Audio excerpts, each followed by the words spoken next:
ب10. وجبت كده نص كيلو رنجة، ده النهاردة ان شاء الله هنعمله معاكم في الفيديو، هنقضي بيه النهاردة. وجبت برضو علبة المناديل دي كانت ب15 جنيه. وجبت مكنة حلاقة لجوزي وحمام كريم وصابون بقى وعجينة وكلور طبعا للغسيل. انا بجيب الاكياس دي وبفضيها في الجراكن زي ما انتوا شايفين كده، يعني بتوفر معايا شوية، لان انتوا عارفين دلوقتي جيركن صابون عامل كام، فانا بالنسبة لي ده اوفر لي. وعايزة اقول لكم رغوته حلوة جدا، ويعني مش نوع رديء ولا حاجة، كلنا بنجيب منه من عند اي حد يعني بتاع صابون.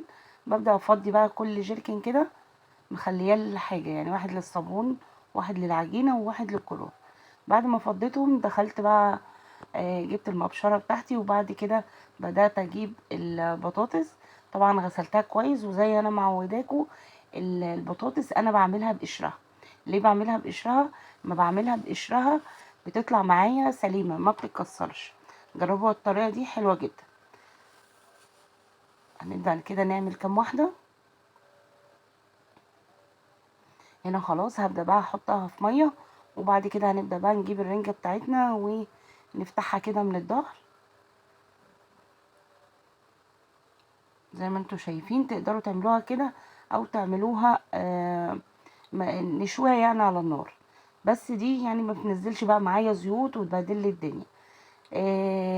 لو انتي حابة تعمليها على النار، ممكن تجيبي اي طاسة قديمة عندك وتحطي فيها الرنجة، الجلد ده كله هي هي هيسيح معاكي، وهتبداي تشيليها برضو بمنتهى السهوله. بس الطريقه دي يعني عايزه اقول لكم يعني احسن بكتير، ما بتبهدلش الدنيا، وببدا اشيل كده الجلد بكل سهوله. اهو بصوا بيتشال معايا بسهوله، ما فيهوش اي صعوبه. هنعملها بقى النهارده بطريقتين، واحده يمكن انتوا ما فيش حد يعرفها كتير، وواحده احنا عملناها قبل كده في القناه. هنبدا بس نخليها، وبعد كده هبدا بقى اقطع طماطم وفلفل. طبعا هي الاحسن ان هي تتعمل بفلفل حامي، بس يعني هنا عندي ما بيحبوش الفلفل الحامي، فهعملها بالفلفل الرومي.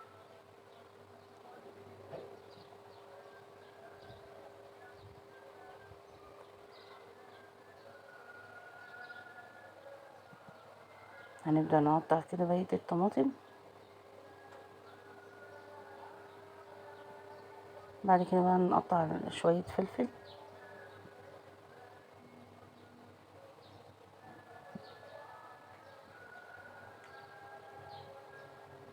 زي ما انتوا شايفين كده.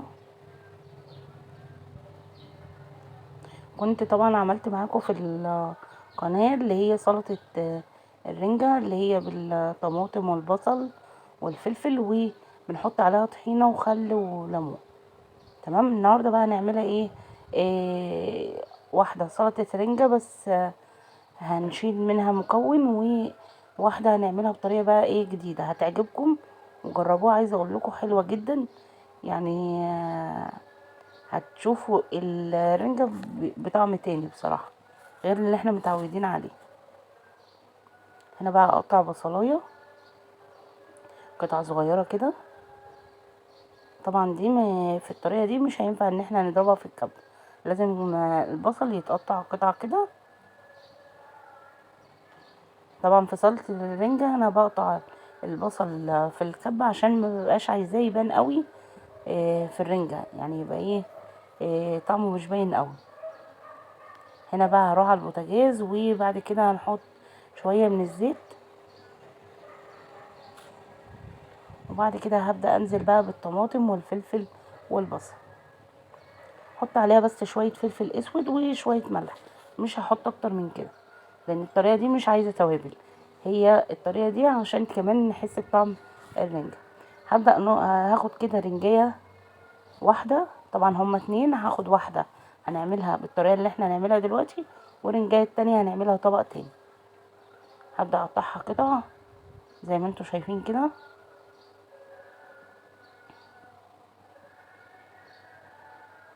قطع ولا كبيرة ولا صغيرة اهو زي ما انتوا شايفين. طبعا لو في اي شوك او اي حاجة انا مش عايزاها في الرنجة ببدأ برضو هشيلها.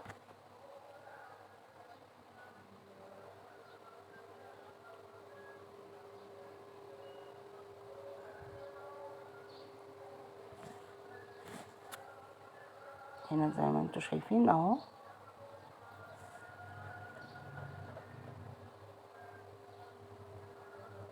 هنا خلاص هبدأ بس اخد قطعة كمان.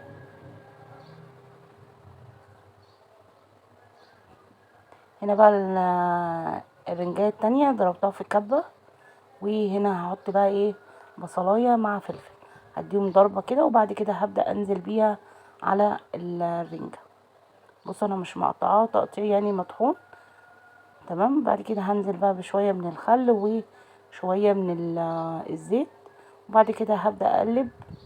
بصوا هي بتبقى اقرب اكتر للتونة، تحسوا ان انتوا بتاكلوها كأن انتوا بتاكلوا تونة. طبعا هنا بقى حمرت البطاطس، بصوا البطاطساية طالعة ما فيهاش اي كسر ولا اي حاجة. هنا بقى خلاص بعد ما القوطة بتاعتي سبتها تتسبك هزودها كده حبة مية صغيرين، وبعد كده هبدأ انزل بالرنجة اهو. هديها غلوة بس، مش هسيبها يعني على النار كتير، هديها غلوة وبعد كده هنا بقى هنبدأ زي ما انتوا شايفين. بصوا البطاطس عاملة ازاي. هنا بقى هنبدأ نغرف. هنا عملت طبق بالبصل والفلفل بس، والطبق التاني عملته اللي هي اسمها الرنجة مطبوخة، رنجة مطبوخة.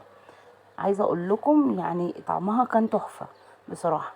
جربوا الطريقة هتعجبكم، واسيبكم بقى مع بقية الفيديو. طبعا بعد ما خلصنا بدأنا بقى نخش على المواعين. طبعا هنصبرها بقى ونغسل المواعين زي ما قلت لكم، ننضف المطبخ قبل ما ننام اهو زي ما انتوا شايفين. هبدأ اشيل بقى لو في اي حاجة بواقي اكل ولا اي حاجة، وبعد كده نبدأ بقى ايه نشطف كده ايه الحوض.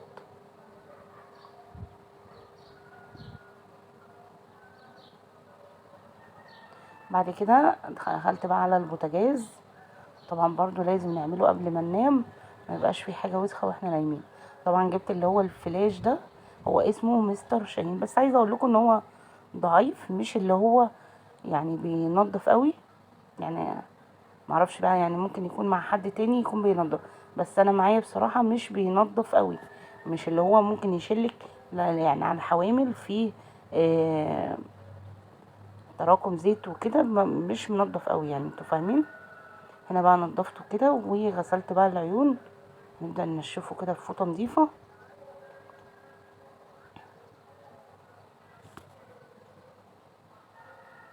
وهنا طبعا الحوامل كنت رشيت عليها برضو.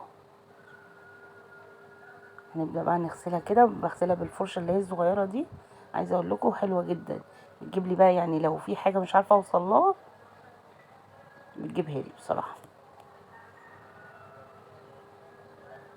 نغسل برضو العيون كده، وبعد كده هنبدأ بقى نحط كل حاجة مكانها. واقول لكم ده كان فيديو النهاردة، اتمنى ان هو يكون عجبكم. ما تنسونيش بقى في اللايك والشير، واقول لكم مع السلامة.